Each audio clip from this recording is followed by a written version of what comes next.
නමෝ තස් භගවතු අරහතු සම්මා සම්බුද්දස්ස නමෝ තස් භගවතු අරහතු සම්මා සම්බුද්දස්ස නමෝ තස් භගවතු අරහතු සම්මා සම්බුද්දස්ස. ශ්‍රද්ධා සම්පන්න කාරුණික පින්නතුනි, හැම කෙනෙක්ම උතුම් සද්ධර්ම ශ්‍රවණය සඳහා සූදානම් වන මොහොත ලෝතර සම්මා සම්බුදුරජාණන් වහන්සේ දේශනා කොට වදාළ ඒ උතුම් සද්ධර්මයෙන් සල්පයක් නමුත් හැම කෙනෙක්ම ශ්‍රවණය කරගන්නට සූදානම් වන්නේ. විභංග ප්‍රකරණය ආශ්‍රය කරගෙන අපි ඒ ධර්ම කාරණා පිළිබඳව මේ වැඩසටහන ඔස්සේ විවරණය කරගන්නට යෙදෙන්නේ. එහිදී විශේෂයෙන්ම විභංග ප්‍රකරණයට හාත්පස කරුණොත් විභංග ප්‍රකරණය පිළිබඳව මූලික හැඳින්වීමකුත් සිදු කරගෙන එහි පළවෙනි විභංගය හැටියට දකින්නට ලැබෙන කන්ද විභංගය පිළිබඳවයි අපි විමසා බලමින් සිටියේ. එහිදීත් සුත්තන්ත භාජනීය කොටස අප හදාරන්නට යෙදුණා. නැතිනම් සුත්තන්ත භාජනීය කොටස බෙදා එහි අර්ථග්‍රහණය කරගන්නට යෙදුණා. අභිධම්ම භාජනීය කොටස අපි විවරණය කරගනිමින් ඒ රූපය පිළිබඳව අභිධම්ම භාජනීය අනුව පසුගිය දේශනාව තුළ අවසාන වශයෙන් සාකච්ඡා කරන්නට යෙදුණා. එහිදී සබ්බං රූපං න හේතුමේව කියනකොට සියලුම රූපය අය කිසිම ආකාරයකින් රූපේහි අතහැරීමක් නැතුව සියලු රූපය න හේතුමේව හේතු නොවේ කියන කාරණාව පිළිබඳව එහිදී විමසා බලන්නට යෙදුණා.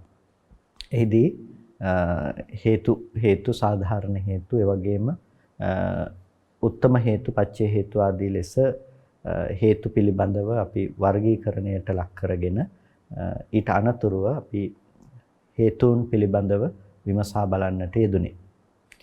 ඒ හේතු පිළිබඳව කතා කරනකොට අපි රූපය ගැන විවරණය කර ගැනීමේදී න හේතු කියලා කියන්නේ හේතු අර්ථයෙන් නැතිනම් හේතුන් නොවන අර්ථයෙන් හේතු කියනකොට නව හේතුවක් පිළිබඳව විශේෂයෙන්ම එහිදී විමසා බලන්නට යෙදුණා. කුසල හේතු, අකුසල හේතු සහ අව්‍යාකෘත හේතුන් විදිහට.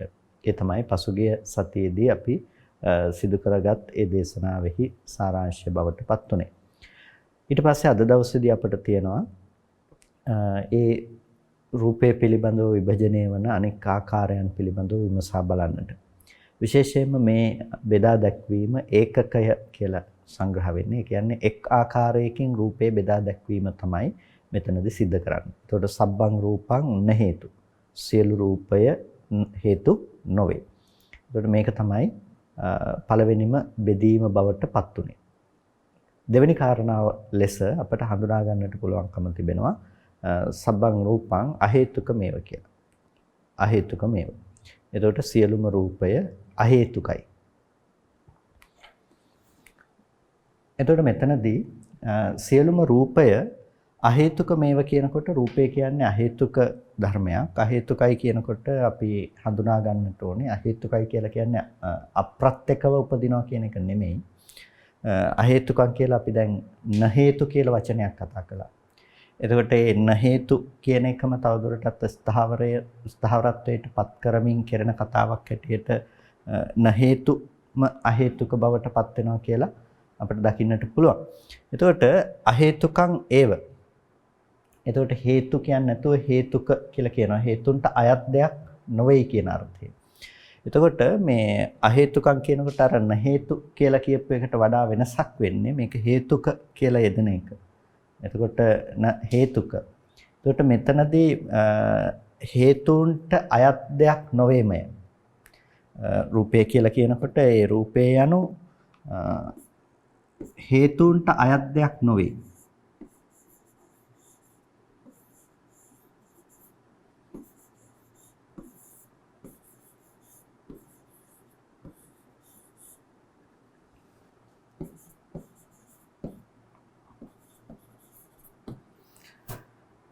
එතකොට සියලුම ආකාරයෙන් රූපය මේ හේතුත් නෙමෙයි.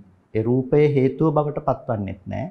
රූපය හේතුවෙහිලා සංග්‍රහවන දෙයක් බවට පත්වන්නේත් නැහැ. රූපය හේතුවෙහිලා සංග්‍රහවන දෙයක් බවට පත්වන්නේත් නැහැ. දැන් අපිට ලෝකයේ තුල අපි අසුරු කරන විදිහට අපට පේනවා කුසල් උපදවන්නට සමර්ථ වෙන රූප, අකුසල් උපදවන්නට සමර්ථ වෙන රූප. මේ ආදී ලෙස රූපේහි නානත්වයක් අපිට දකින්නට පුළුවන්කම තියෙනවා. නමුත් මෙහෙම රූපය අපි දැක්කට, මෙහෙම රූපය ගැන අපි විනිශ්චය කරන්නට ගියාට රූප තුල එහෙම ගෙනෙන බවක් ඇත්තේ නැහැ. රූපයන්ට කිසිම ආකාරයකින් හේතුව බවට පඨවි ධාතුව කියන එක හේතුවක් බවට පත් වෙලා නැහැ. ආපෝ ධාතුව කියන එක හේතුවක් බවට පත් වෙලා නැහැ. තේජෝ ධාතුව, වායෝ ධාතුව කියන එක හේතුවක් බවට පත් වෙලා නැහැ. එතකොට ඒ වගේම මේක හේතුවක් බවට පත් වෙලා නැහැ වගේම ඒක හේතුවට අයත් වූ දෙයක් බවට පත්වන්නේත් නැහැ. ඒ කියන්නේ දැන් කුසල හේතුවකට අයිති ඒ කොටස. දැන් හිතන්නකෝ රුවන්වැලි සෑය කියලා. රුවන්වැලි සෑය කියන දේ ඒක කුසල හේතුවකට අයිති දෙයක් එහෙම නෙමෙයි. නැතිනම් අපි එතන රූපය කියන දේ කුසල හේතුවකට අයිති දෙයක් නෙමෙයි. මේක අර කතා කරන්නේ රූප ධර්මයන් විදිහට. එතකොට රූප ධර්මයන් විදිහට අපි කතා කරනකොට සතර මහා ධාතු සහ උපාදාය රූප කියන ඒ ධර්මතාවයන් අපි කතා කරන්නේ. රූපය කියන රූප ධර්මයන් පිළිබඳව. එතකොට රූප ධර්මයන් කියලා කියන්නේ එතන සත්පුද්ගලාදී ඒ දේවල් ආදී ස්වභාව ලක්ෂණයන් එතන දකින්නට පුළුවන් කමක් නැත්තේ නැහැ. රුප්පණය වන ධර්ම සමූහයක්. එතකොට මේ රුප්පණය වන ධර්ම සමූහය කියලා කියනකොට අර රූපය කියලා අපි දකින තැනින් අපිට අද නැති වෙන්නට ඕන දේ තමයි අපිට තියෙන මේ අර අපි ප්‍රඥප්ති තුළින් සජීවීකරණයට ලක් කරගත්ත දේවලුයි රූප කියන්නේ කියන දැක්ම අපිට අයින් වෙලා මේ කතා කරන්නේ රූප නැමැති ධර්ම විශේෂයක් පිළිබඳව කියන එක අපිට විශේෂයෙන්ම අපේ සිහියේ නුවණ තියෙන්නට ඕන දෙයක්. දැන් අපි ගහක් ගත්තාම අපිට ගහක් කියලා රූපයක් කියලා අපි හිතන්නේ මේ රූපේ තමයි ගහ කියන්නේ කියලා. එතකොට නමුත් මෙතන දැන් සතර මහා ධාතු සහ මේ වර්ණ ගන්ධ රස ඕජා කියන මේ සුද්ධාෂ්ටමක රූප කලාප ගත්තාම මේ සෑම තැනකම කලාප පවතින ඒ ධර්ම විශේෂය. එතකොට එතන ඒ විදිහට වෙනවා වගේම අපිට දකින්නට පුළුවන් අපි දැන් චෛත්‍යයක් කියන තැනක ඒ පවත්නා ස්වභාවය ගැන අපි දැක්කත් අපිට එතනත් දකින්නට පුළුවන්කම තියෙන රූප කලාප ඒ ධර්මයන්ගේ ස්වභාවයක්. එතකොට අපි පුද්ගලයෙක් කියලා ගන්නා තැනකත් අපිට පවතින එහෙම රූප කලාපයන්ගේ ධර්මතාවයක්. එතකොට අපිට දැන් ප්‍රඥප්තිය තුළින් මේ දේ සජීවීකරණයට ලක් කරගෙන ඉන්නේ කියලා කියන්නේ අපි හිතෙන් ගොඩනගාගත්ත තමන්ගේ පැත්තෙන් අදිවචනපත, නිරුක්තිපත, මේ දේවල් තුළ උපදෝගත්ත ඒ දෙයින් මේක ගසය, මේක චෛත්‍යයක්, මේක මිනිස්සෙක් ආදී ලෙස අපි මේක වර්ගීකරණයන්ට ලක් කරගෙන ඇසුරු කරන තැනක තමයි අපි ජීවත් වෙන්නේ. එතකොට මේ රූප කලාප වූ මෙහි පවත්නා හටගෙන නිරුද්ධ වන ධර්මතා විශේෂය පිළිබඳව අවබෝධයක් නැතිකම නිසා මෙතනදී අපි හැම වෙලාවකදීම උපදෝ ගන්න ප්‍රඥප්ති සජීවීකරණය තුළ වාසය කරනවා. ඒක හැඳින්වීම සඳහා මම පාවිච්චි කරන වචනය එක ප්‍රඥප්ති සජීවීකරණය කියන දේ. ඒකට හේතුව දැන් අපි මේ රූපේ දැකීම පිණිස අපි මේ පැත්තෙන් වර්ණ රූපයක් විදිහට මේක ගෝචර වෙනකොට ඇහැට කොයි වෙලාවකවත් මේ දේ මේ පැත්තට එන්නේ නැහනේ, මම ගහක් කියලා අරගෙන ඉන්නේ නැහනේ. එතකොට ඒ දේ ගහක් කියලා අරගෙන නැත්තම් මේක ගහක් කියන දැනුමක් අපිට කොහෙන්ද ගොඩනැගෙන්නේ? මේක ගහක් මේක දෙයක් කියන දැනුම අපිට ගොඩනැගෙන්නේ අපි මේ පැත්තෙන් ඒක ඇසුරු කරලා තියෙන ක්‍රමවේදය අනුව. තමන්ගේ හිත පැත්තෙන් මේක ඇසුරු කරලා තියෙන ක්‍රමය අනුව තමයි මේක ගහක්, මිනිස්සෙක්, දෙයක් කියන මේ දැනුම ගොඩනගන්නේ. එතකොට මේ ගහක්, මිනිස්සෙක් කියන මේ ගතිය මේ රූපේ පැත්තේ තිබිලාපු දෙ නෙමෙයි නම් මේක සම්පූර්ණම මේ ආධ්‍යාත්මයට තමන්ගේ මනස පැත්තට අයිති නැහැ. මෙතන පවතින පරමාර්ථ ධර්ම සමූහයක්. පරමාර්ථ ධර්ම සමූහයේහි කුසල අකුසල ආදී හේතු ධර්මයන්ගේ පැවැත්මක් අපිට දකින්නට පුළුවන් කමක් නැත්තේ නෑ. ඒකයි මේක න හේතු කියලා කිව්වේ. රූපය කියලා කියන්නේ න හේතු.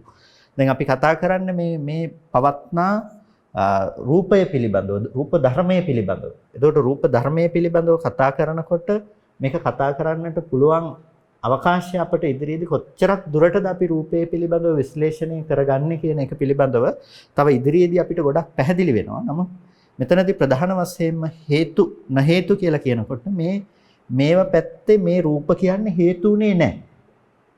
ඒ වගේම මෙතෙන්ට එනකොට මේ මිනිස්සයා මේ අකමැති මිනිස්සෙක් කියලා ගන්නකො මේ මිනිස්සයා අකමැති මිනිස්සෙක්. එතකොට මේ අකමැති මිනිස්සයා කියන එකේ මේ අකමැති ගතියක් මෙතනින් මෙතෙන්ට ආවේ නැහැ. මෙතනින් කුසල හේතු ටිකක් ඇවිල්ලා මෙතෙන්ට ආවේ නැහැ. එතකොට මොකද හේතුවට අයිති වූ යමක් මේ පැත්තේ ඇත්තේ නැහැ. මෙතන පවතිනවා නම් පවතින්නේ සතර මහා ධාතු සහ උපාදාය රූප කියන මේ සුද්ධාෂ්ටමක රූප කලාපයන්ගේ පැවැත්මක් පමණයි. ඒක හරියට මේ වැලි කැට සමූහයක එකතුවක් වගේ නැතිනම් සමූහයක් වගේ මේ ධර්මයක පැවැත්මක්. එතකොට මෙතන මේ රූපයන්ගේ මේ ධාතුන්ගේ පැවැත්මෙත් මේ ධාතුන්ගේ පැවැත්මෙත් වෙනසක් ඇත්තේ නැහැ. සතර මහා ධාතුවම තමයි. මෙතන ඇත්තේ සතර මහා ධාතුවම තමයි. එතකොට රූපය කියන එක ධර්මයක්, රූපය කියන එක ස්කන්ධයක්, රූපය කියන එක ස්වභාවයක්. එතකොට ඒ රූපය කියන එක අපි අසුරු කරන ප්‍රඥප්තිමේ වශයෙන් සජීවීකරණයට ලක් වූ දෙයක් බවට පත් නොවිය යුතුයි. ඒක තමයි රූපේහි ස්වභාවය පිළිබඳව අපිට තේරුම් යනකොට අපිට ඇති වෙන්නට ඕනේ දැනුම. එතකොට කොයි වෙලාවකවත් අපි ගහ වූ රූපයක් එහෙම නැතිනම් වන්දනා කළ යුතු චෛත්‍යමය වූ රූපයක් අපි S2කට දැකලා නැහැ. එතකොට ඒ ගහ චෛත්‍යයේ අකමැති මිනිස්සෙක් කියන එක මේක තමන්ගේ දැනුම් පරාසය තුල ගොඩනගාගත්ත දෙයක්. එතකොට තමන් මනසින් අරමුණු කළා මනසින් දැනගත්ත දෙයකින් නැවත මේ ඇසුරු වෙනකොට මේ රූපේ පිළිබඳව දකිනකොට රූපේ පිළිබඳව මේ දැනුම් පරාසය තුලින් අරමුණු කරනකොට එයාට ඇතිවෙන දෙයක් තමයි ගහ චෛත්‍ය මිනිස්සෙක් කියන්නේ. එතකොට හේතු කියන මේ සහේතුක බව යෙදෙන්නේ සිතක මිසක කොයි වෙලාවකවත් සහේතුක භව යෙදෙන්නේ රූපේහි නෙමෙයි. ඒ නිසා රූපයක් හේතු බවට පත් වෙන්නේ නැහැ වගේම හේතුන්ගෙන් අයිතිවන හේතුන්ගෙන් නියෝජනය වෙන දේකුත් රූපය තුල ඇත්තේ නැහැ. සහේතුක වෙන්නේ සිත. හිත සහේතුක වෙනකොට අපිට පේනවා සහේතුක වෙන හිතේ යෙදෙන හේතුවල ගති ලක්ෂණ අපිට රූපය තුල තියෙනවා කියලා. ඒ නිසා තමයි කෙනෙකුට අකමැති මිනිස්සෙක් දකිනකොට මේ ගැන තරහක් උපදින්නේ. කෙනෙකුට රුවන්වැලි සෑය හෝ චෛත්‍යයක් දකිනකොට ශ්‍රද්ධාවක් උපදින්නේ. කෙනෙකුට පැත්තක අසලක තියෙන ගහක් දැනනකොට ඒ රූපාරම්මණය පිළිබඳව එයා උපේක්ෂා සහගත භාවයකටපත් වෙන්නේ. එතකොට ඒ සියලුම දේකට ඒ කෙනාට පත්වන්නට තියෙන හේතුව බවට පත් උනේ මොකද්ද? ඒක එයා ඇති කරගත්ත ඒ රූපය අරමුණු කරන ඒ සිතෙහි තිබෙන ස්වභාවය. සිතෙහි තිබෙන ස්වභාවය කොයි වෙලාවකවත් රූපය තුලින් නොදත යුතුයි. රූපය තුලින් අපි ඒක දකිනවාය කියලා කියන්නේ ඒක අද දවසේදී අපි අපේ මනස පැත්තෙන් නියෝජනය වෙන අවිද්‍යාවෙහි ලක්ෂණය. ඒ නිසා රූපය කියන එක අපි පසුගිය සතිය අපි මේ දේශනාව තුළ හඳුනා ගන්නට යෙදුනා. රූපය කියන එක නැහේතු ධර්මයක් කියලා. ඒ වගේම රූපය කියන එක අහේතුකමේව ඒ කියන්නේ හේතුන්ට අයිති දෙයක් හේතුන්ගෙන් නියෝජනය වෙන දෙයක් කිසිම ආකාරයකින් මේ කිසිම රූපයක් තුල ඇත්තේ නැහැ. ඒ නිසා ඒ රූප ධර්මය හැම වෙලාවකදීම අහේතුකමය වූ ධර්මයක් හැටියට අපට තේරුම් ගන්නට පුළුවන්කම තියෙනවා. ඒකයි සබ්බං රූපං අහේතුකමේව කියලා දැක්ුවේ. ඒ වගේම මේ සියලු රූපය හේතු විප්‍රයුක්තමේව හේතු විප්‍රයුක්තයි. රූපය කියන එක සියලුම රූපය හේතු කියන එක යෙදෙන්නේ නැහැ. විප්‍රයුක්තමේව. දැන් විප්‍රයුක්තං ඒව කියන එක තමයි විප්‍රයුක්තමේව කියලා කියන්නේ. එතකොට මෙතනදී හේතු විප්‍රයුක්තමේව කියලා කියන්නේ හේතු යෙදීමක් නැත්තේමය. සංප්‍රයුක්තයි කියලා කියනවා හේතුත් එක්ක එකට පවතිනවා කියන එක. විප්‍රයුක්තයි කියලා කියනවා හේතුත් එක්ක එකට යෙදිලා නැහැ කියන එක. දැන් අපි අහේතුකම් කියන එක පැහැදිලි කරගන්නකොට අපි පැහැදිලි කරගත්තා මේ ගසක් කියන එකේ තිබුණේ රූප කලාපයේ ධර්මතා රාශියක් රූප ධර්ම රාශියක් මේ එකම ස්වභාවයකවත් ගහක් කියන බවක් තිබුණේ නැහැයි කියන එක පිළිබඳව අපි විශේෂයෙන් එහිදී හඳුනා ගන්නට යෙදුණා. එතකොට මේ රූප කලාප රාශියක් තිබුණ තැනක මේ එකම දෙයකවත් හේතු කියන අර්ථයකින් යමක් යෙදිලා නැහැ. එකම කලාපයක් අරගෙන බැලුවත් මේ කලාපයක් අරගෙන බලනකොට අපිට මෙතන පඨවි ධාතුව, ආපෝ ධාතුව, තේජෝ ධාතුව, වායෝ ධාතුව, ඒ වගේම වර්ණ රූපය, ගන්ධ, රසය, ඕජාව කියන මේ අෂ්ටමක කලාපයක් මිසක මෙතන පවතින්නේ කොයි වෙලාවකවත් මේක ඇතුලේ එකක්වත් මේ හේතු කියන දේ යෙදිලා නැහැ. මෙතන එකක්වත් හේතු කියන දේ යෙදිලා නැහැ. එතකොට මෙතන හේතු කියන දේ යෙදිලා නැත්නම් කිසිම විදිහකින් ඒ රූපේ පැත්තෙන් අපිට හේතුවක් එන්න පුළුවන් කමක් නැත්තේ නෑ. රූපේ පැත්තෙන් හේතුවක් එන්න පුළුවන් කමක් නැත්තේ නෑ. ඒ නිසා රූපේ කියන එක මොනම මොහොතකවත් ඔබට හොඳක් ගෙනල්ලා දෙන්නේ නැහැ. රූපේ කියන එක නරකක් ගෙනල්ලා දෙන්නේ නැහැ. කියන්නේ රූපේ කියන එක පිනක් සිද්ධ කරන්න ඕන දෙයක් විදිහට ඔබ ඉදිරිපිටට එන්නේත් නැහැ. අකුසලයක් සිද්ධ කරන්න ඕන විදිහට ඔබ ඉදිරිපිටට එන්නේත් නැහැ. රූපේ කියන එක වර්ණ රූපයක් විදිහට ඇස් හමුවට එනවා නම්, ශබ්ද රූපයක් විදිහට කන හමුවට එනවා නම් ඒක අනාත්ම රූපයක් විදිහටම ඔබ හමුවට පැමිණෙනවා. එතකොට ඒ නිසා මේක හැම වෙලාවකදීම හේතු විප්‍රයුක්තයි. මේක ඇතුලේ හේතු කොයික්ම තැනකදීවත් අංශු මාත්‍රයකවත් හේතු ධර්ම මේ රූපය ඇතුලේ යෙදිලා නැහැ. රූපය ඇතුලේ අංශු මාත්‍රයක්වත් මේ හේතු ධර්මයන් රූපය ඇතුලේ නියෝජනයක් වෙන්නේ නැහැ.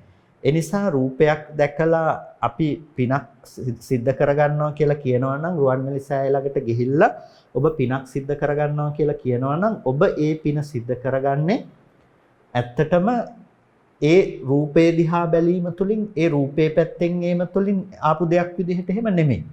එතකොට රුවන්වැලි සෑය පිළිබඳව ඔබ යම් ආකාර වූ සිතක් පැවැත්තුවා නම් ඒ සහේතුක බවට පත්ුනේ රුවන්වැලි සෑය පිළිබඳව ඔබ පවත්වන ලද සිත. ඒ වගේම තවත් මිත්‍යා දෘෂ්ටික මිනිස්සෙක් ගිහිල්ලා ඒ රුවන්වැලි සෑය දිහා බලනකොට එයාට ඒ රුවන්වැලි සෑය දිහා බලනකොට අකුසල චිත්තයක් ඉපදෙන්නට පුළුවන්කම තියෙනවා.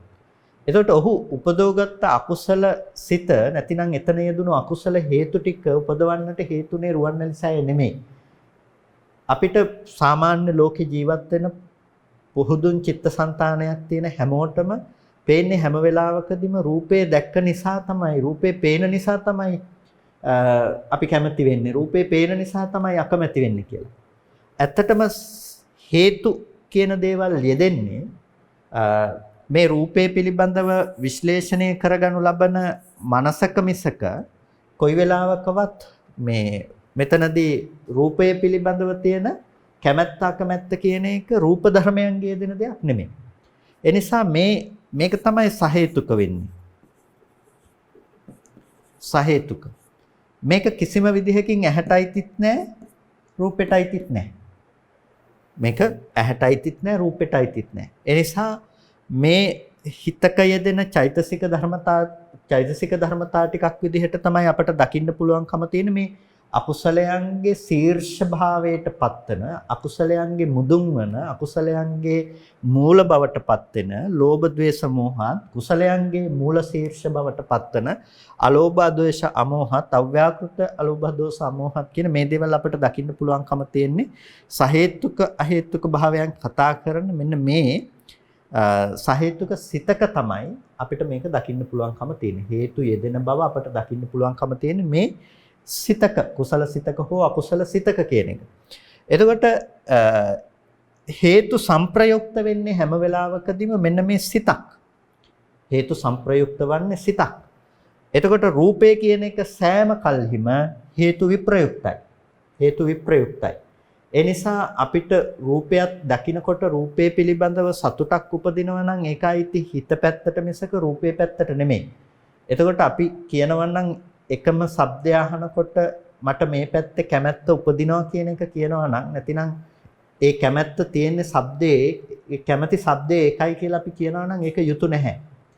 ඒ රූපේ ලස්සනයි, ඒ ඇලෙනකම තියෙන රූපේහි කියනවා නම් ඒක යුතු නැහැ. එහෙම කියනවා නම් අපි කියනවා ඒ රූපය කියන එකේ ඇලෙනකම, ලෝභයෙන් උපද්දනකම ඒ රූපේට අයිති කියලා. හදිස්සියේ හරි මේක හේතු සංප්‍රයුක්ත වුණොත් එහෙම මේ හේතු සංප්‍රයුක්ත වුණ රූපයෙන් කවදාවත් කෙනෙකුට මිදෙන්නට පුළුවන් කමක් නැත්තේ නෑ. හේතු සංප්‍රයුක්ත වුණ රූපයෙන් කිසිම කලයක කාටවත් මිදෙන්නට පුළුවන් කමක් නැත්තේ නැහැ. වැරදිලාවත් මේක ඇතුලේ මේ ලෝභ හෝ අලෝභ හෝ අදෝස හෝ මේ දේවල් යෙදිලා මේ පැත්තට එනවා නම් එන්නෙම ලෝභේ නම් ආය ලෝභේ නැති කරනවා කියන දේ කරන්න බෑ. ඒ නිසා හේතු ටික මේකට යෙදුනොත් මේක වෙන්නේ නැහැ. ඒ නිසා තමයි මේක හේතු යෙදෙන්නේ නැති නිසා තමයි මේ කියන්නේ හේතු විප්‍රයුක්ත මේවා කියලා. රූපේ කියන එක සෑම කල්හිම සෑම අවස්ථාවකදීම හේතු විප්‍රයුක්ත ධර්මයක්. ඒකේ හේතුව සංග්‍රහ වෙන්නේ නැහැ. හේතුවක් යෙදෙන්නේ නැහැ. ඒ නිසා රූපය කියන එක හේතු විප්‍රයුක්තයි. සිත තමයි හේතු සංප්‍රයුක්ත වෙන්නේ. හේතු සංප්‍රයුක්ත වුණ සිතින් මේ රූපය නැවත ඇසුරු වෙනකොට අපිට පෙනිලා තියෙනවා සම්පූර්ණම මේ ටික ඔක්කොම හේතු සහිත වූවක් ලෙස. මේ සියල්ලම හිතේ ඡායාවෙන් අපිට පේනකොට අපිට පෙනිලා තියෙනවා. නැතිනම් මේ හිත පැත්තේ උපද්දගත්ත දේ නැවත මේ පැත්තට ප්‍රක්ෂේපණය කරනකොට මේ පැත්තට දානකොට අපිට පේනවා මේ ගහ හරි ලස්සනයි, මේ ගහේ ඇලෙන්න දෙයක් තියෙනවා කියලා අපිට පේනවා මේ හිත පැත්තේ තියෙන ලෝභය මෙහි පවතින දෙයක් හැටියට. ඒ කියන්නේ මෙහි ඇලෙනකම මේක ඇතුලේ තියෙන දෙයක් හැටියට ඊට පස්සේ අපිට පේනවා. එතකොට ඒක තමයි මෝඩකම, මේක තමයි අවිද්‍යාවෙහි තියෙන ස්වභාවය. පවත්නා යථාර්ථයේ වසා දැමීමත් කැමැතිවන දෙයක් ලෙස මේක පෙන්වා දීමත් කියන මේ කෘත්‍ය දෙක තමයි අවිද්‍යාවෙන් සිද්ධ කරන්නේ. එතකොට අපිට කැමැති වෙන්න අවශ්‍ය, කැමැති වෙන්න පුළුවන් දේවල් ලෝකෙ තුල පෙනෙලා තියෙනවා. අන්න එහෙම පේන තැනක කෙනෙකුට පුළුවන් නම් මෙහි පවත්නා ධර්මයන් පිළිබඳව විශ්ලේෂණය කරගන්නට, මෙතන පවතින මේ ධර්මතා රාශිය පිළිබඳව අවබෝධ කරගන්නට පුළුවන් නම් එයාට පේන්නේ මොනවද? මේ පවත්නා රූප ධර්මයන්ගේ හටගෙන ඉතුරු නැතුව නිරුද්ධ වෙන බව. එතකොට මේ එකම රූප ධර්මයකවත් යාට ගහ කියලා පනවන්න දෙයක්, අම්මා තාත්තයි කියලා පනවන්න දෙයක්, ඇලෙන්න නොඇලෙන්න කියලා පනවන්න දෙයක්, ගැටෙන්න පනවන්න දෙයක්, ඒ වගේම එයාට ප්‍රඥප්ති විදිහට ලෝකෙ තුල විද්‍යමානයි තියෙනවමයි කියලා ගන්නට දෙයක් එයාට හම්බ වෙන්නේ නැහැ. එයාට හම්බෙන්නේ රූපය හටගෙන නිරුද්ධ වෙන ධර්මයක් විදිහට. රූපේහි නිරෝධය අවබෝධ කරගත්ත කෙනෙකුට සම්පූර්ණම ඒ මෙබඳු ධර්මයන් දැනගන්නට බැරි වෙනවා කියන එකක් වෙලා නැහැ. ප්‍රශ්නේ තියෙන්නේ මේ පිළිබඳව දැනගත් එකේ නෙමෙයි. මේක මේ පැත්තට ප්‍රක්ෂේපණය කරපු එකේ. එතකොට ඒ ප්‍රක්ෂේපණය කරන බව නැති වෙනකොට රූපේ පිළිබඳව එයා දැනගෙන තියෙයි. දැනගත්තට එයා දැනගන්න දේ පිළිබඳවත් දන්නවා, රූප ධර්මයේ පිළිබඳවත් දන්නවා. රූපේහි නිරෝධයත් එයා දකිනවා. දකින නිසා නිරුද්ධ වෙන රූප ධර්මය ගහයයි කියලා ගන්න මෝඩකම එයා තුළ ඇත්තේ නැහැ. ඒ නිසා ඒ පැත්තට තමයි මේ දර්ශනය අරගෙන යන්නේ. ඒ නිසා තමයි මේ කාරණාව තුළ, මාතෘකාව තුළ අපි අවබෝධ කරගන්නකොට හේතු විප්‍රයුක්ත මේව කියනකොට මේ රූපය හේතුත් එක්ක යෙදිලා නැහැ, හේතු විප්‍රයුක්තයි කියන කාරණාව තේරුම් ගැනීමේදී අපිට අවබෝධයක්, වැදගත් අවබෝධයක් ඇති වෙනවා. මේක කොයි වෙලාවකවත් රූපේ පැත්තේ හේතු තිබුණේ නැහැ, මෙබඳු ධර්ම රාශියක පැවැත්ම විතරයි කියන අවබෝධය අපිට එතන ඇති කරගන්නට පුළුවන්කම තිබෙනවා.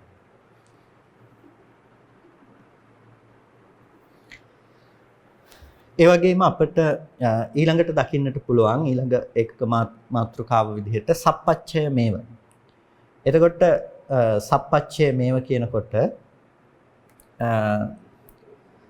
ස කියන මේකෙන් යෙදෙන්නේ සහිතයි කියන එක, ප්‍රත්‍ය සහිතයි කියන එක, සහ පච්චය කියන එක තමයි මේ සප්පච්චය කියලා අපි පාවිච්චි කරන්නේ. ඒක සප්පච්චයන් ඒව.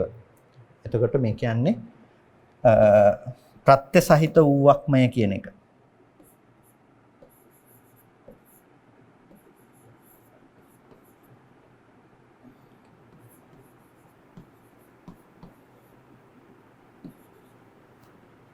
රූපය කියන එක සප්‍රත්‍යයි. අපි අහේතුක දෙයක් හැටියට රූපය ගැන කිව්වට රූපය කියන එක ප්‍රත්‍ය සහිතයි. ඒක උපදින්නට ප්‍රත්‍ය තියෙනවා. රූපයක් නිකම්ම උපදින්නේ නැහැ. රූපේ උපදින්නට ප්‍රත්‍ය වෙන ධර්මයක් තියෙනවා. රූපේ උපදින්නට තියෙන ප්‍රත්‍යයන් පිළිබඳව අපි කල්පනා කරනකොට අපිට ආකාර කිහිපයකට මේ ප්‍රත්‍ය ධර්මයන් පිළිබඳව හඳුනා ගන්නට පුළුවන්කම තිබෙනවා. ප්‍රත්‍ය වීම කියනකොට පළවෙනි එක තමයි සතර මහා ධාතු හේතුයි, සතර මහා ධාතු ප්‍රත්‍යයයි රූපස්කන්ධෙහි පැනවීමට කියලා බුදුරජාණන් වහන්සේ දේශනා කරනවා. ඒ නිසා මේ ධාතු ප්‍රත්‍ය කියලා අපිට මේක හඳුනා ගන්නට පුළුවන්. ධාතු ප්‍රත්‍ය. රූපේහි පැවැත්මට ධාතුව ප්‍රත්‍යක් බවට පත්වන අවස්ථාවන් තිබෙනවා. රූපේහි පැවැත්මට ධාතුව කියන දේ ප්‍රත්‍ය වෙන අවස්ථාවන් තිබෙනවා. ඒ වගේම රූපේහි පැවැත්මට ධාතුව ප්‍රත්‍ය බවට පත්වනවා වගේම ඊළඟට ප්‍රත්‍ය වෙන දෙයක් තමයි අපි සාමාන්‍යයෙන් රූප සමුදය පිළිබඳව අපි බලනකොට අපට දකින්නට පුළුවන්කම තියෙනවා අවිද්‍යා කර්ම තණ්හා ආහාර කියන මේ කරුණු හතරක් අපට දකින්නට පුළුවන්කම තියෙනවා. අවිද්‍යාව, කර්ම, තණ්හා, ආහාර කියන මේ ධර්ම හතරක්. එතකොට මේ ටික ඇතිකල්හි මේ රූපය උපදිනවා කියලා මේ රූපය උපදින්නට ප්‍රත්‍ය පිළිබඳව කතා කරනකොට අපිට මේ ටික කතා කරන්නට පුළුවන්කමක් තියෙනවා. ඒ වගේම රූපේ සමුත්ථානය වීමේදී රූපය හට ගැනීමේදී අපි දන්නවා රූප උපදවන ආකාර පිළිබඳව නැතිනම් රූප උපදවන අවස්ථා පිළිබඳව අන්න ඒ අවස්ථාවන් අරගෙන මොනවාද කම්මජ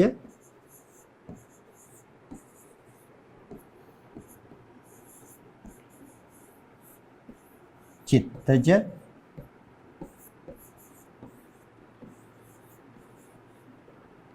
ඍතුජ ආහාර.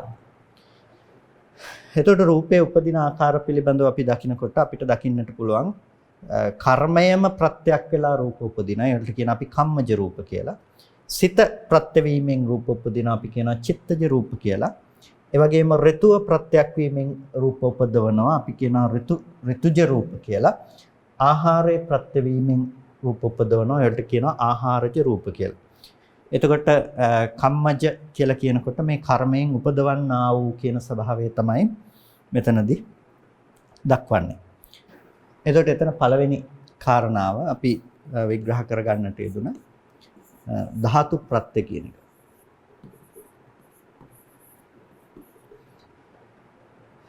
රූප කියන දේවල්, රූප කලාප කියන දේවල් කොයි වෙලාවකවත් තනියම තියෙන්නේ නැහැ. රූප කියන දේවල් කොයි වෙලාවකවත් තනියම තියෙන්නේ නැහැ. දැන් එතකොට අපි දන්නවා මේ ධාතු ප්‍රධාන ධාතු හතරයි ඊට පස්සේ අනිත් ටික උපාදාය රූප. අපි සුද්ධාෂ්ටමක රූප කියලා අපි හඳුනා ගන්නවා. පඨවි ධාතු, ආපෝ ධාතු, තේජෝ ධාතු, වායෝ ධාතු. එතකොට මේ පඨවි ආපෝ තේජෝ වායෝ කියන මේ සතර මහා ධාතුව තමයි මහා භූත රූප කියලා කියන්නේ. මේව හඳුන්වනවා මහා භූත රූප. එතකොට මේ මහා භූත රූප තමයි ප්‍රධාන වෙන්නේ. ඊට පස්සේ අපිට සුද්ධාෂ්ටමක රූපවල හම්බ වෙන උපාදාය රූප කියලා දෙයක්. ඒ කියන්නේ යම් තැනක සතර මහා ධාතුව එකතුවක් විදිහට පවතිනවා නම් සතර මහා ධාතුව එකතු වෙනවා නම් අන්න ඒ සතර මහා ධාතුවේ ඇසුරු කරගෙන පවතින රූප තියෙනවා. ඒවලට කියන අපි උපාදාය රූප කියලා. මොනවාද? වර්ණ, ගන්ධ, රස, ඒ වගේම ඕජා. මේවලට කියනවා උපාදාය රූප කියලා. උපාදාය කියලා කියන්නේ මේ සතර මහා ධාතු ඇසුරු කරගෙන මේ නිස්ෘත කරගෙන පවතින නිසා තමයි මේවලට උපාදාය රූප කියලා කියන්නේ. එතකොට මේ කොටස් දෙකම එකතු වුනහම අපි කියනවා එතන තියෙනවා රූප 8ක් කියලා. මේකට කියනවා සුද්ධාෂ්ටමකය කියලා. රූප පැවැත්ම පිළිබඳව කතා කරනකොට අපි සාමාන්‍යයෙන් ටිකක් එළියට ගිහිල්ලා මේ ගැන කතා කරොත් එහෙම කතා කරන්නේ රූප පවතින්නේ රූප කලාප විදිහට කියලා. රූප පවතින්නේ රූප කලාප. ඒක රූප කලාපයක් පවතිනකොට ඒ රූප කලාපයක පවතින ප්‍රධාන ටික තමයි පඨවි ආපෝ තේජෝ වායෝ කියන මේ මහා භූත රූප හතර. එතකොට මහා භූත රූප ඇසුරු කරගත්තාම තමයි මේ ටික පේන්නේ.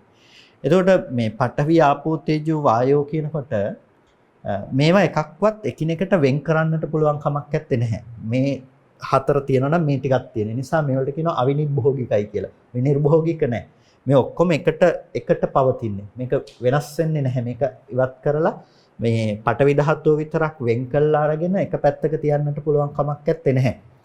එතකොට මේ කතා කරන්නේ එක පරමාණුවකටත් වඩා සියුම් වූ ධර්මයක් පිළිබඳව. රූපය කියලා පරමාණුවකටත් වඩා සියුම් වූ ධර්ම විශේෂයක් පිළිබඳව තමයි අපිට රූපය කියලා වෙනමම අපි එළියට ගිහිල්ලා හඳුනා ගන්නවා නම් අපිට හඳුනා ගන්නට වෙන්නේ.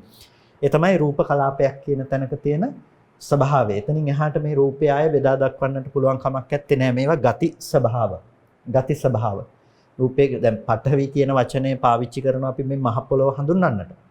ඒතකොට මහ පොළොව හඳුන්වන්නට පාවිච්චි කළාය කියලා මේ පඨවි කියන්නේ මේ පොළොව නෙමෙයි. පඨවි ධාතුව අධිමත්ත නිසා. අධිමත්ත කියලා කියන්නේ ගොඩක් වැඩිපුර තියෙන නිසා අපි පොළොවට කියනවා පඨවි කියලා. ආපෝ කියනකොට අපිට වතුර මතක් වුණාට එතන වතුර ආපෝ නෙමෙයි. ආපෝ ධාතුව අධිමත්ත නිසා තමයි ඒකට අපි මේ විදිහට පාවිච්චි කරන්නේ. තේජෝ කියනකොට අපිට උණුසුම ගින්දර මතක් වුණාට අපිට එතන මේක අධිමත්ත නිසා තමයි ඒක කියන්නේ. වායෝ කියනකොට අපිට ඒක මතක් වුණාට මේක අධිමත්ත නිසා තමයි අපි හුළඟ මතක් වුණාට ඒක අධිමත්ත නිසා තමයි ඒකම කියන්නේ. එතකොට මේ මහා භූත රූප කියලා කියනකොට මේ මහා භූත රූප පැවැත්මක් විදිහට ගත්තාම එක කලාපයක් විදිහට තියනවා කියනවා. කලාපයක් කියනකොට දැන් පඨවි කලාපය. ඊට පස්සේ නැතිනම් පඨවි ධාතුව. කලාපය කිව්වොත් හරිද? පඨවි ධාතුව. ඊට පස්සේ ආපෝ ධාතුව. තේජෝ ධාතුව.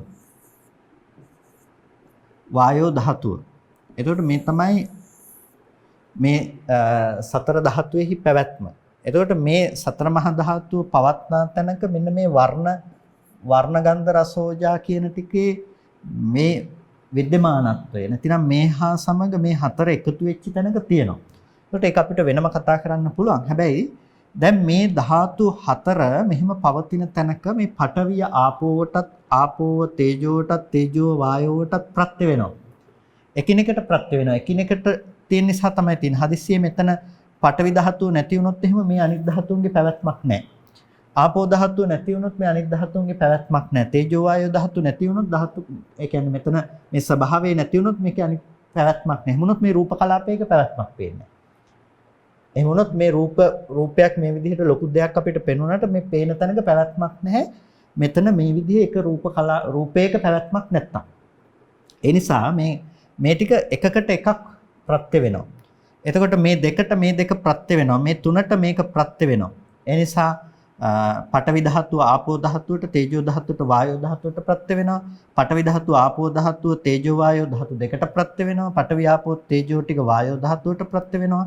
ආපෝ ධාතුව පඨවි ධාතුවටත් තේජෝ වායෝ ධාතු තුනටත් ප්‍රත්‍ය වෙනවා. මේ ආදී ලෙස මේ එකක් අනිත් එකටත් දෙකක් තව දෙකකටත් තුනක් තව එකකටත් මේ ආදී ප්‍රත්‍ය වීම විදිහට අන්‍යෝන්‍යව ප්‍රත්‍ය වීම සිද්ධ වෙනවා. ඒ නිසා රූප කලාපයක් කියලා කියනකොට මෙන්න මේ මහා භූත රූප හතර එකතුවක්. එතකොට මහා භූත රූප හතර එකතුවක් වන තැනක ගුණමය වශයෙන් මෙතන තියෙනවා මේ සතර මහා ධාතුන් අතර වර්ණය විද්‍යමානයි. මේ ධාතු එකතු වෙනකොට මෙහි ගුණයන් විදිහට වර්ණ රූපේ තියෙනවා. ඒ වගේම මෙහි ගුණයන් විදිහට ගන්ධයක් තියෙනවා. මෙහි ගුණයන් විදිහට රසයක් තියෙනවා. පොට්ටබ් මෙතන ඕජාමය ස්වභාවයක් තියෙනවා. එතකොට වර්ණ, ගන්ධ, රස, ඕජා කියන මේ ස්වභාවයක් තියෙනවා. ඒ නිසා එක රූප කලාපයක් කියලා කියනකොට මේ සුද්ධාෂ්ටමක රූප කලාපයක්. මේ කොටස් 8කින් යුක්ත එකක් තමයි රූප කලාපයක් කියලා කියන්නේ.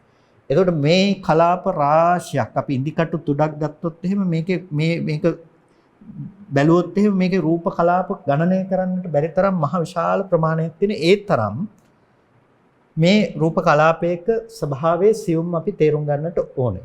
එතකොට මේ කියන්නේ ගති විශේෂයක් එක්ක නිසා ස්වභාවයක් නිසා මේක අපු මෙතනින් එහාට මේක විශ්ලේෂණය කරන්නට පුළුවන් කමක් නැත්තේ නැහැ. මේක තමයි රූප කලාපයක තියෙන ස්වභාවයේ බවට පත් වෙන්නේ. එතකොට දැන් රූපයක් මේ විදිහට අපිට विद्यමානයි. අපි කියනකොට රූපයක් विद्यමානයි කියනකොට මේ ගහ කියන මේ රූපය මේ විදිහට පේන්නට මෙතන මේ විදිහේ රූප කලාප කෝටි ගණනය කරන්නට බැරි බිලියන ත්‍රිලියන ගානක මේ විදිහේ එකතුවක්. එතකොට මේ හරියට අපිට වැලි කැට ගණනය කරන්නට බැරි තැනක මහ විශාල වැලි කන්දක් පේනවා වගේ මේ රූප කලාප එකතු වෙච්ච තැනක අපිට මේ ගහ කියලා යමක් අපිට දකින්න පුළුවන්කම තියෙනවා. නැත්නම් මේ හැඩයක් මේ විදිහේ දෙයක් අපිට දකින්න පුළුවන්කම තියෙනවා. මේක පඨවි ආපෝ තේජෝ වායෝ වර්ණ ගන්ධ රස ඕජා එකකටවත් අයිති දෙයක් නෙමෙයි. එකකට එකක් අසම්මිශ්‍ර වුණ මේ විදිහට තව මේ විදිහේ ටිකක් තමයි පවතින්නේ. මේ විදිහට අසම්මිශ්‍රව පවතින්නේ. එතකොට මේ අතර තියෙනවා හිස් අවකාශයක්. හිස් අවකාශයක් තියෙන මේ අතර. එතකොට මේ විදිහට මේ පවතින මේ රූප කලාප සමූහයක ප්‍රතිඵලයක් තමයි අපිට රූපයක් විදිහට පේන්නේ. හැබැයි මේ සමූහයක ප්‍රතිඵලය මේක නෙමෙයි. මේ වර්ණය නෙමෙයි. සමූහයක ප්‍රතිඵලය කියනකොට මේ වර්ණය නෙමෙයි. නිසා සුද්ධාෂ්ටමක රූපේ තියෙන මේ වර්ණය කියන මේ දේ එකක දේ අපිට ගෝචර කරගන්නවා කියන දේ වෙන්නේ නැහැ.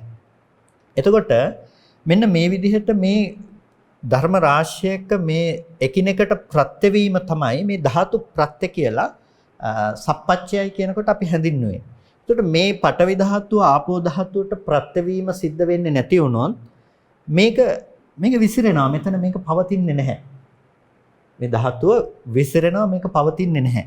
මේක දෙකක් නැති වුණොත් අනිත් දෙක විතරක් ඒ වෙලාවේ එකතු වෙලා තියෙන්නේ නැහැ. ඒක විසිරෙනවා.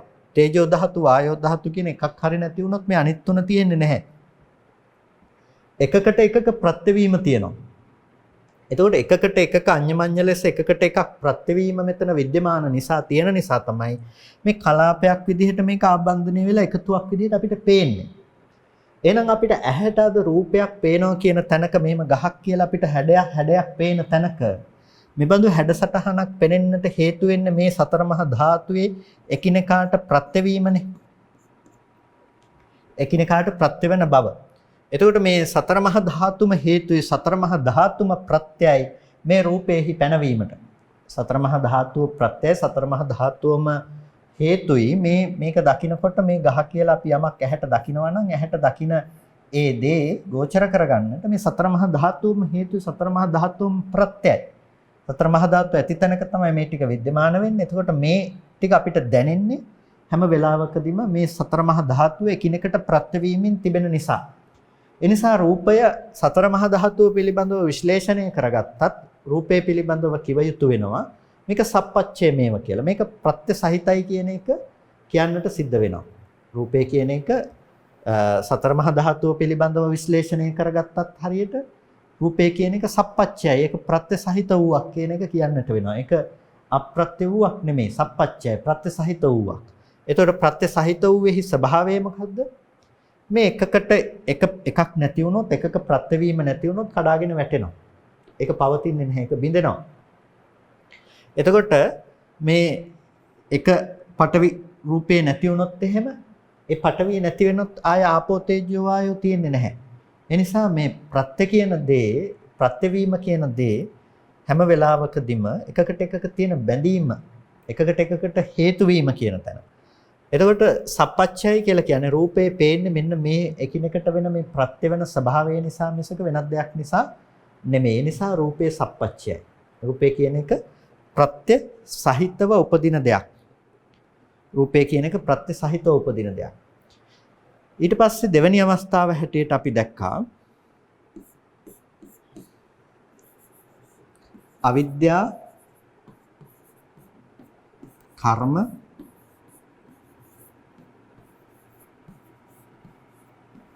තණ්හා, ආහාර.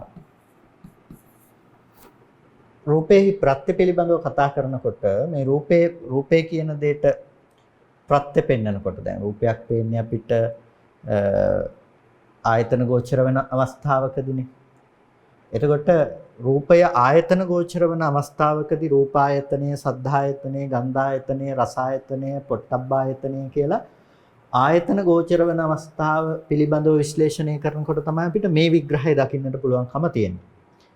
ඒ කියන්නේ දැන් අපි රූපේ පිළිබඳව විශ්ලේෂණය කරගන්නකොට අපි ක්‍රම දෙකකට අපි රූපය පිළිබඳව විශ්ලේෂණය කරගන්නවා. පළවෙනි එක තමයි භෞතිකමය වශයෙන්. භෞතිකමය වශයෙන් රූපය විශ්ලේෂණය කරගන්නවා. දෙවෙනි එක තමයි අපි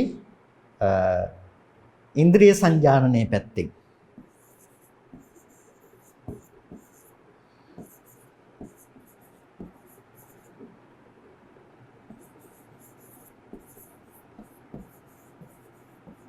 ඉන්ද්‍රිය සංජානනයේ පැත්තෙන් අපි රූපේ පිළිබඳව අපි විශ්ලේෂණය කරගන්නවා.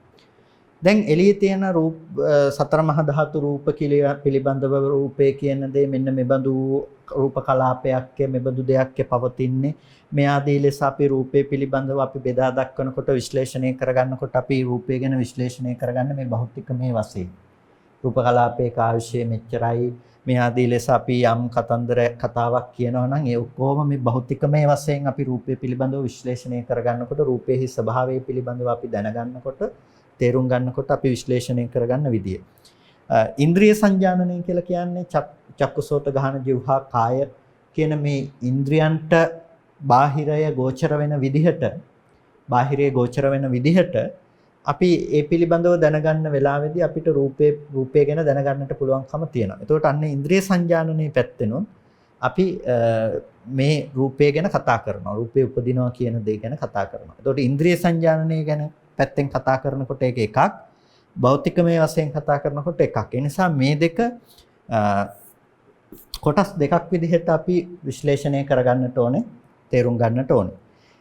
මොකද මේ දෙක එකතු වුණොත් එහෙම ඊට පස්සේ එතන තර්කයක් විතරයි තියෙන්නේ, වාදයක් විතරයි තියෙන්නේ. ඒ නිසා තමයි මේ දෙක කොටස් දෙකක් විදිහට අපි තේරුම් ගන්නට ඕනේ කියලා කිව්වේ. එතකොට දැන් ඉන්ද්‍රිය සංජානනය කියන දේ පැත්තෙන් අපි කතා කරනකොට මේ අපි දැක්කපු දෙවෙනි කාරණාව අපි කතා කරන්නේ රූපයක් ඉන්ද්‍රිය සංජානනය වෙනකොට ඉන්ද්‍රියකට රූපයක් ගෝචර වෙන තැනකදී අන්න ඒ රූපේ පිළිබඳව හටගන්නට හේතු ගැන කතා කරනකොට එතකොට ඒ රූපේට හේතු රූපේ පනවන්නට හේතු වෙන දේවල් ගැන කතා කරනකොට අවිද්‍යාව, කර්ම, තණ්හා, ආහාර කියන මේ හේතු ටික තමයි අපිට කතා කරන්නට පුළුවන්කම තියෙන්නේ. එතකොට එතනදී ප්‍රත්‍ය වෙන්නේ මොනවද? අවිද්‍යාව, කර්මය, තණ්හාව, ආහාරය කියන දේ. ඇයි අවිද්‍යාව, කර්ම, තණ්හා, ආහාර කියලා මෙතනදී ඒ පැත්තෙන් රූපේ පිළිබඳව විග්‍රහ කරන්නේ? අපිට ඉන්ද්‍රිය පැත්තට අරමුණක් එනකොට ඒ එන දෙයට හේතු පිළිබඳව විශ්ලේෂණය කර ගැනීමේදී තමයි මේ විග්‍රහය අපිට විශේෂයෙන්ම අවශ්‍ය වෙන්නේ. අපිට දැන් බාහිරව පවත්නා දේ පිළිබඳව විශ්ලේෂණය කර ගැනීමේදී අවිද්‍යාව, කර්ම, තණ්හා, ආහාර කියන මේ හේතු පිළිබඳව වෙනමම කතා කිරීමක් කරන්නට අවශ්‍ය වෙන්නේ නැහැ. හැබැයි මෙතනදී මේක අවශ්‍යයි ඉන්ද්‍රිය සංජානනයේ පැත්තෙන් කතා කරනකොට. හේතුව අවිද්‍යාව, කර්ම, තණ්හාදී අතීත හේතු ටිකකුත් ආහාරය නැමැති වර්තමාන හේතුවත් කතා කරන්නේ වර්තමානයේහි අපිට රූපේ පෙනෙන තැන ගැන කතා කිරීමේදී. වර්තමානයේහි ඇහැට රූපයක් පේන තැන පිළිබඳව විශ්ලේෂණය කරගන්නකොට ඒ තැන පිළිබඳව අපි දැනගන්නකොට ඒ තැන පිළිබඳව තේරුම් ගන්නකොට තමයි අපිට මේ කියන කාරණාව අවශ්‍ය වෙන්නේ. එතකොට භෞතිකමය කාරණාවෙන් ඔබට ගියාම අපිට රූපය කියන දේ දකින්න පුළුවන්කම තියෙන හැම වෙලාවකදීම වර්තමාන මොහොතක.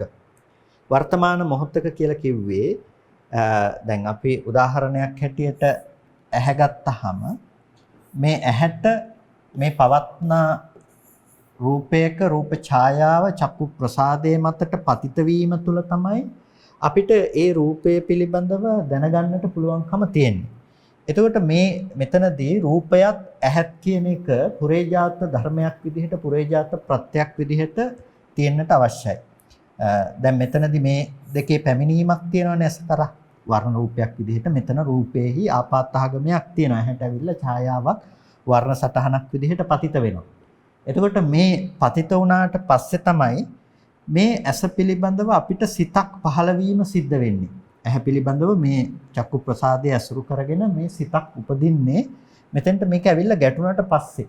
එතකම් මෙතන මේ කය සවිඥානිකයි. නැතිනම් මෙතන මේ ප්‍රසාදය ඉපිද තියෙනවා. ප්‍රසාදයට මේක ගැටුණාම ප්‍රසාදයේ බිඳෙනකොට තමයි ඒ පිළිබඳව සිතක් උපදින්න පුළුවන්කම තියෙන්නේ. සිතින් මේ ප්‍රසාදය ආවර්ජනා කරලා ඊට පස්සේ මේ ප්‍රසාදය ඇසුරු කරනකොට තමයි ඒ ආපු වර්ණ රූපය පිළිබඳව එයාට දැනගන්න පුළුවන්කම තියෙන්නේ. එතකොට මෙතන කරුණු තුනක සංගති බවක් අපිට දකින්න පුළුවන්. මොනවද? රූපයත් ඒ වගේම ඇහැ ඇස ඒ වගේම සිත. එතකොට මේ ඇසත් මේ රූපයත් මේ සිතත් කියන මේ තුන්දෙනාගේ සංගති බව. මේ තුන්දෙනාගේ සංගති බව තමයි මේ රූපයක් පේනවා කියන තැනක තියෙන දේ. අපිට රූපයක් ස්පර්ශ වුණා, රූපේ ඊට පස්සේ අපිට ඒ රූපාරම්මණය පිළිබඳ විඳීමක් තියෙනවා. ඒ රූපාරම්මණය පිළිබඳව හැඳිනීමක් තියෙනවා. ඒ පිළිබඳව දැනගැනීමක් තියෙනවා කියන දේ අපිට කරන්න පුළුවන්කම තියෙන්නේ පින්නතුනේ. මෙන්න මේ කොටස් තුනක සංගති බවත් එක්ක. මේ සංගති බව නැතිව ඒක කරන්නට පුළුවන් කමක් නැත්තේ නැහැ. ඒ නිසා මේ අපිට රූපේ පේනවා කියන තැනකදී මේ සංගති බව අත්‍යවශ්‍යයි. සංගති භාවය අත්‍යවශ්‍යයි. එතකොට මේකෙදි මේ ඇහැ නැත්තම් හිතෙන් මේ රූපේ දකින්න කියන එක වෙන්නේ නැහැ. ඒ වගේම රූපේ නැත්තම් ඇහැ තිබුණද හිත ඇහි ඉපදුනා කියලා රූප දකින්න පුළුවන් කමක් නැත්තේ නැහැ. ඒ වගේම සිත ඉපදුනේ නැති වුණොත් මේ ප්‍රසාදය අසුරු කරගෙන කොතෙක් මේ ප්‍රසාදයේ ඉපිද බිඳමින් නැවත නැවත ගියත් මේ රූප දැනගන්නට පුළුවන් කමක් නැත්තේ නැහැ. ප්‍රසාද රූප නැවත නැවත උපදවමින් නැවත නැවත බිඳ බිඳී ගියත් මෙතෙන්ට මේ ద్వාරයට මේ තැනට මේ සිතේ යොමු වීමක් නැත්තම් මේක දැනගන්නවා කියන එක කවදාවත් වෙන්නේ නැහැ. ඒකට ඒ නිසා මේ තුන්දෙනාගේ සංගති බව මෙතනදී අත්‍යවශ්‍යයි. තුන්දෙනාගේ එකතු වෙන බව මේ දර්ශන කෘත්‍යයක් සිද්ධ කරන්නට අත්‍යවශ්‍යයි. එතකොට මේ සිතෙන් තමයි දර්ශන කෘත්‍ය සම්පූර්ණ කරන්නේ. ඒ නිසා අපි මේකට කියනවා චක්කු විඥාන සිත කියලා. චක්කු විඥාන සිත. එතකොට චක්කු විඥාන සිත රූපේහි දර්ශන කෘත්‍ය සිද්ධ කරන්නේ. රූපේ දකින්නවා කියන දේ. රූපං දස්සනත්තාය. එතකොට මේ රූපස්ස දස්සනත්තෝ කියලා කියන රූපේහි දර්ශනාර්ථය තමයි චක්කු විඥාණයෙන් ඇති කරලන්නේ. එතකොට රූපේ දකින්නවා කියන බව. එතකොට මෙන්න මේ රූපය දකින්නවා කියන බව නැතිව රූපේහි දකීම කියන දේ සිද්ධ වෙන්නේ නැතිව කොයි වෙලාවකවත් මේ ඒ කියන්නේ මේ එක කොටසක් නැතිව එයාට රූපේ පිළිබඳව දැනගන්නට පුළුවන් කමක් නැත්තේ නැහැ. එයාට පුළුවන් දැකපු රූපාරම්මණයක් නැවත සිතින් අරමුණු කරන්න පුළුවන් වෙයි. අහපු ශබ්දාරම්මණයක් නැවත සිතින් අරමුණු කරන්න පුළුවන් වෙයි.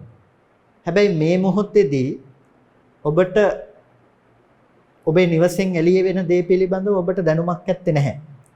එතකොට ඒක හැම වෙලාවකදීම වර්ණ රූපයක් විදිහට ඔබට ඒක ගෝචර වෙන්නට අවශ්‍යයි. එහෙන් ඒක දැනගන්නට නම්.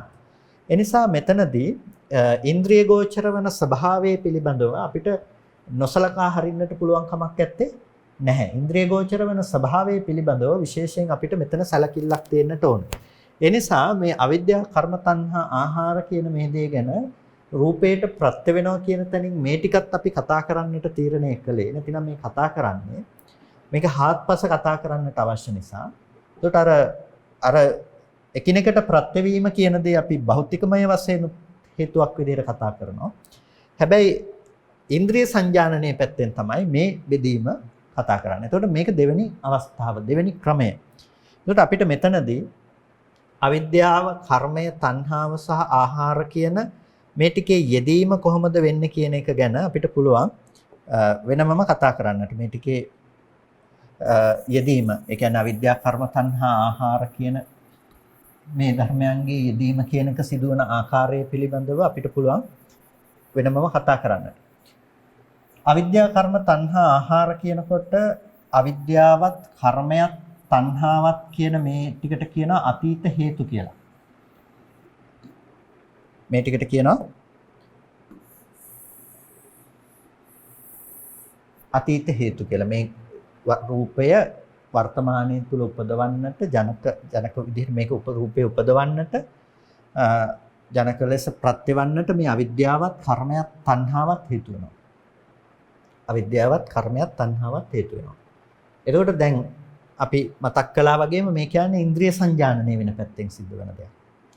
ඒකට අවිද්‍යාව, කර්ම, තණ්හා කියන හේතු ටික හේතු වෙන්නේ කොහොමද? දැන් අපි සබ්බං රූපං න හේතු අහේතුකං ආදී දේ ගැන කතා කරනකොට අපි කිව්වා මෙතන රූප කලාප ධර්මයන්ගේ මේ පැවැත්මක් තියෙන්නේ මේකක්වත් හේතු නොවේය.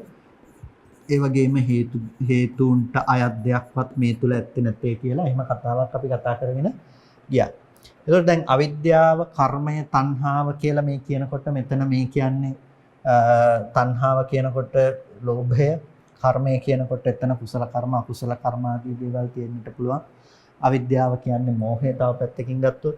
ඒතකොට දැන් කෙනෙකුට හිතන්නට පුළුවන් එහෙනම් මේ රූපය හටගන්නට හේතු විදිහට මේ දේවල් කතා කරලා තියෙනවනේ කියලා හිතෙන්නට පුළුවන්. ඇත්තට මෙතන අවිද්‍යා කර්ම තණ්හා කියලා කියන්නේ මේ රූපය උපදවන්නට හේතු වන දේ රූපයක් හදපු දේ ගැන කතාවක් නෙමෙයි.